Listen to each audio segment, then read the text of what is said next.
تفسیر القرآن آج کا سبق سورۃ التوبہ آیت نمبر 108 سے 110 تک۔ اعوذ باللہ من الشیطان الرجیم، بسم اللہ الرحمن الرحیم۔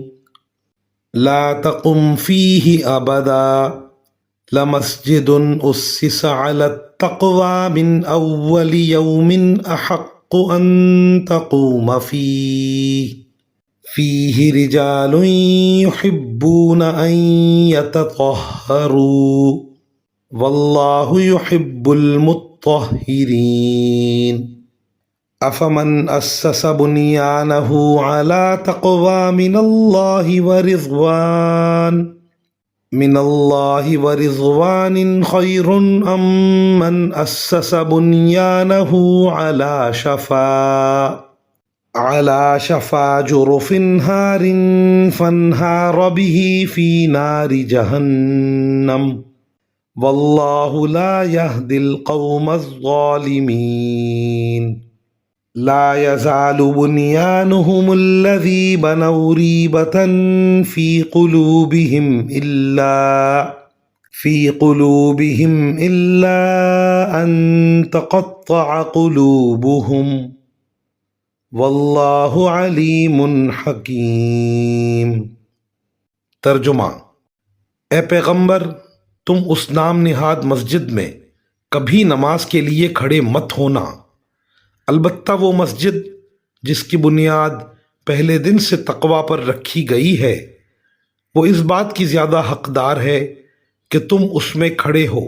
اس میں ایسے لوگ ہیں جو پاک صاف ہونے کو پسند کرتے ہیں، اور اللہ پاک صاف لوگوں کو پسند کرتا ہے۔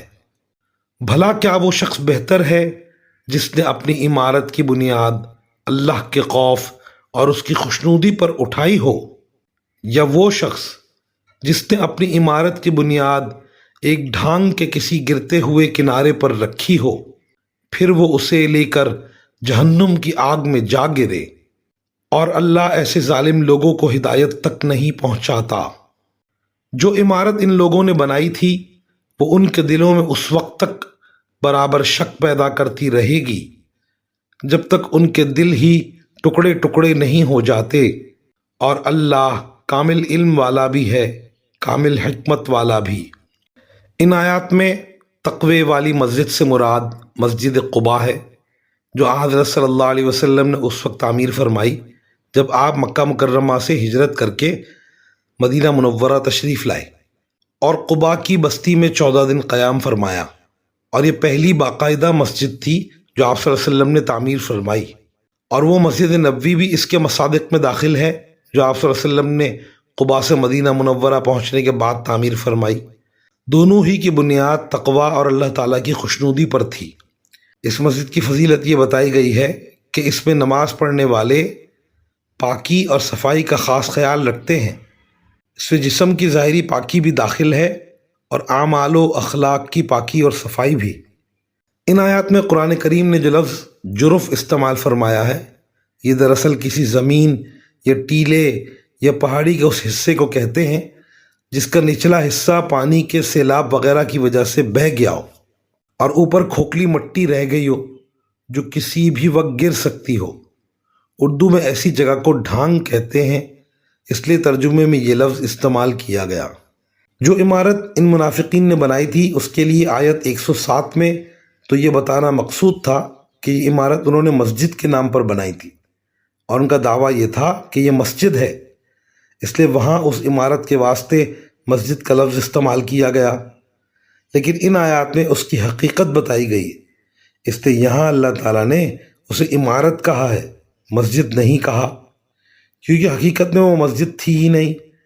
بنانے والے حقیقت میں کافر تھے، اور بنانے کا مقصد اسلام دشمنی تھی، اسی لیے اسے جلا دیا گیا، ورنہ اگر کوئی مسلمان مسجد بنائے تو اسے جلانا جائز نہیں ہے۔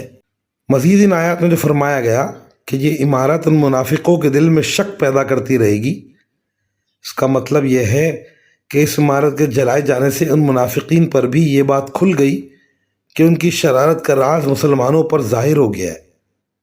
اب وہ اپنے مستقبل کے بارے میں مسلسل شک میں مبتلا رہیں گے کہ نہ جانے مسلمان اب ہمارے ساتھ کیا سلوک کریں۔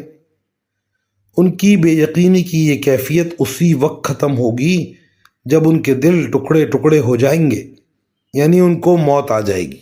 وآخر دعوانا ان الحمد للہ رب العالمین۔